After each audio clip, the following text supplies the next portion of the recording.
The Lord be with you. I'm Deacon Keith Fournier, and our first reading is from the first book of Maccabees. King Antiochus, meanwhile, was making his way through the upper provinces.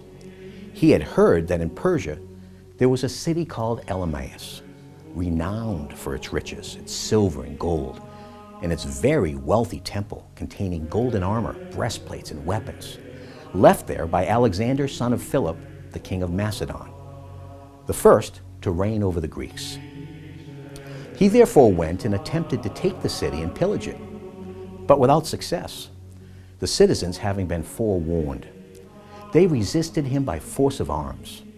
He was routed and began retreating very gloomily toward Babylon.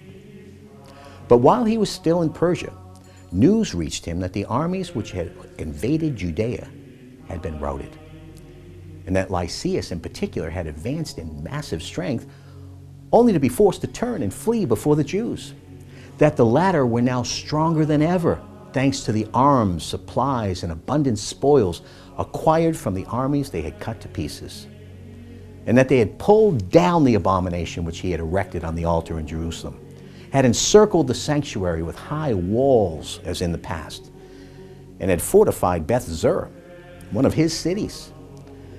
When the king heard this news, he was amazed and profoundly shaken. He threw himself on his bed and fell sick with grief, since things had not turned out for him as he had planned.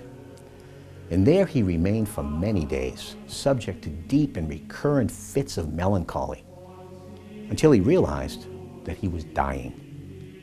Then, summoning all his friends, he said to them, "Sleep evades my eyes, and my heart is cowed by anxiety. I have been wondering how I could have come to such a pitch of distress, so great a flood as that which now engulfs me. I who was so generous and well loved in my heyday. But now I recall how wrongly I acted in Jerusalem when I seized all the vessels of silver and gold there and ordered the extermination of the inhabitants of Judah for no reason at all. This, I am convinced, is why these misfortunes have overtaken me, and why I am dying of melancholy in a foreign land." And our response from Psalm 9. I rejoice and delight in you. I sing to your name, Most High. My enemies are in retreat. They stumble and perish at your presence. For you have given fair judgment in my favor, seated on your throne as upright judge. The enemy is wiped out, mere ruins forever. You have annihilated their cities. Their memory has perished. See, Yahweh has made himself known, given judgment. He has ensnared the wicked in the work of their own hands. Arise, Yahweh. Human strength shall not prevail. The nations shall stand trial before you. And a reading from the Holy Gospel according to St. Luke.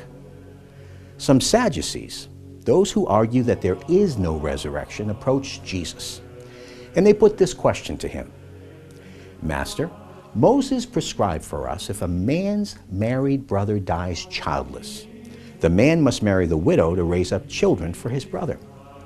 Well then, there were 7 brothers.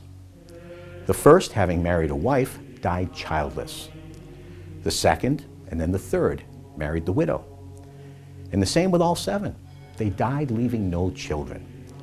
Finally, the woman herself died. Now at the resurrection, whose wife will she be, since she had been married to all 7? Jesus replied, The children of this world take wives and husbands, but those who are judged worthy of a place in the other world and in the resurrection from the dead do not marry, because they can no longer die, for they are the same as the angels. And being children of the resurrection, they are children of God. And Moses himself implies that the dead rise again in the passage about the bush, where he calls the Lord the God of Abraham, the God of Isaac, and the God of Jacob. Now he is God, not of the dead, but of the living. For to him, everyone is alive.